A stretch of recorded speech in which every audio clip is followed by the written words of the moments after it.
felt like I was laughed at by a lot of the blokes at that time because there just weren't any women in the job.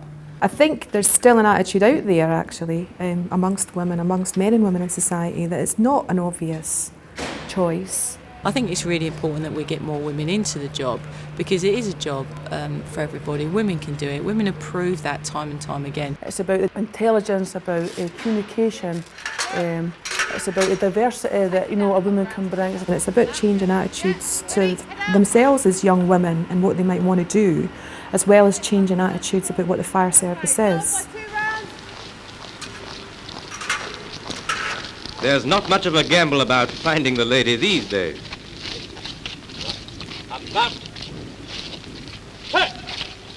You can be sure of finding her in one of the services, and the National Fire Service is no exception. Today we're privileged to show you the lady and her firefighting sisters at a big East London station. Did you ever see a smarter turnout? The girls are skilled drivers too.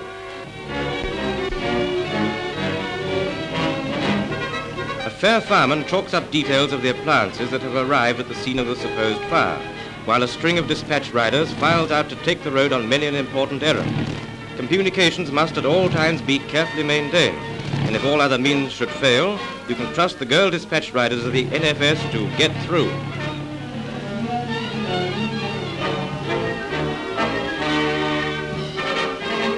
Pump drill. Girls might be used to hose and ladders, but who would have thought they'd ever get used to this kind of hose? When you realize that the length of hose weighs about 25 pounds, you'll agree that the girls are doing a man's job, and doing it remarkably well.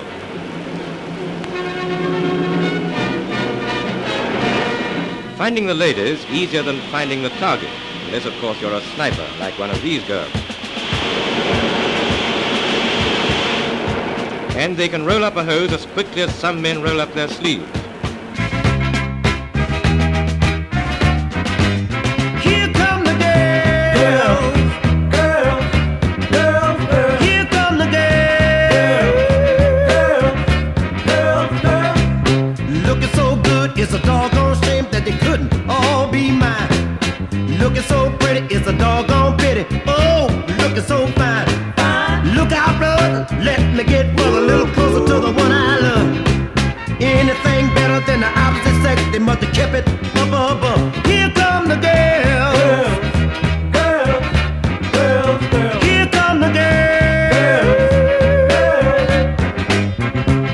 When it was clear that the union itself was being taken to task, particularly by the Greater London Council as it was then, because it was colluding in sexist and racist practices, the union had to start taking the issue seriously. We heard about some pretty dreadful things happening on the ground, and it became clear that we needed, as a trade union, to address what might also be problems within our own structure. There's no doubt whatsoever that women weren't being treated properly, and there's a lot of incidents came to light about, you know, sexual abuse, verbal abuse, etc., you know.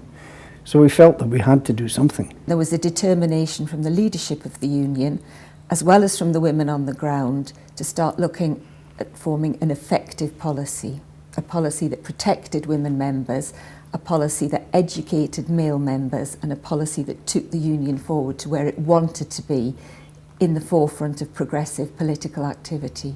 We didn't realise how bad people have been treated, you know.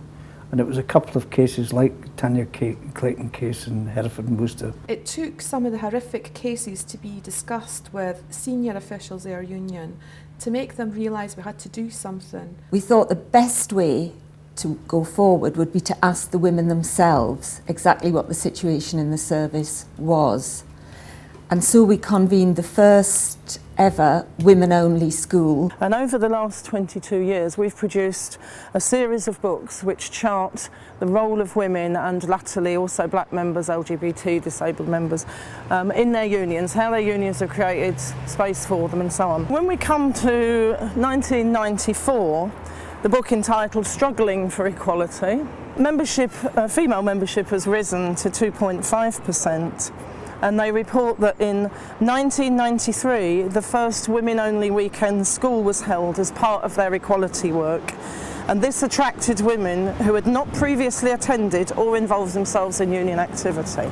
Our first women's schools, which were way before the formalised sections, far more informal schools, if you like, I think they were painful to be at. And then the rules were altered so that there were structures for having women members on the executive committee and reserved seats. And there was opposition to all of that, as there was in many unions.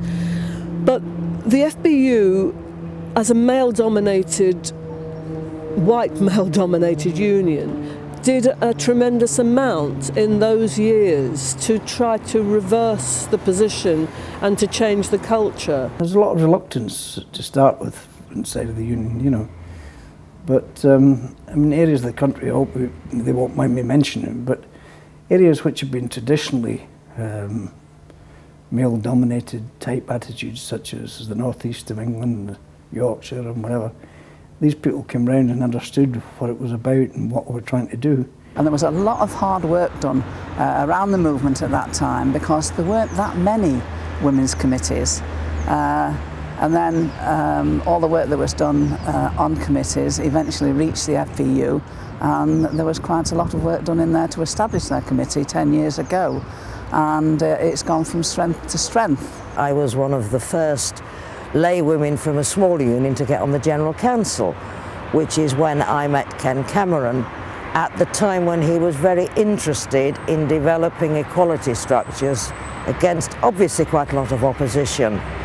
And I was very pleased that he managed to work it through with support of a number of the brigades up and down the country, particularly also, and I understand it's now 10 years, at a time when many unions in the post-Thatcher years were retrenching and maybe not paying enough attention. Well, there's a very important role for women's committees to play, particularly in organisations like the FBU, which is essentially a male-dominated one, and it takes a great deal of effort to break through into that kind of employment, and a lot of courage on behalf of the women. And I think the reason that it was able to change so rapidly, relatively rapidly, in the Fire Brigade Union, at least until the time I finished working there, was because of this combination of strong political determination in the grassroots and strong political determination on the part of the leadership of the FBU. I think the advent of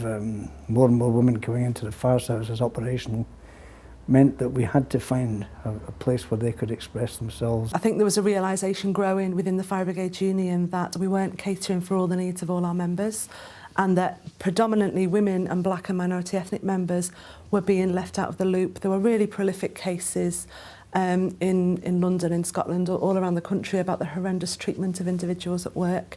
And I think this fuelled the demand for something to change. The structures gave us that credibility. It gave us the vote, so it gave us the power to change things where you couldn't just get people to come along at goodwill. That's given us a direct in into government departments. It gives us a direct in to local government. It gives us a direct in to our national employers and to the union structures that we've never had before. And that would never have happened without the changes. It gives us the power to make changes. I think it's because of the attitude the women have taken is the reason why, that nobody's going to stop them from speaking on any platform. The inauguration of the National Women's Committee was back in 1999, and it was a one-off special meeting that was called in Waitley Hall in Sheffield. And it was a number of women activists who'd been involved and sort of formed the committee from all different areas in the country, who'd been brought together with a sort of collective interest in progressing issues for women and ensuring proper FBU representation of all women members. And from that inaugural meeting, myself and Donna Feltham, the chair of the National Women's Committee, were elected into the secretary and chair's post accordingly. And the committee from there was born. Come as you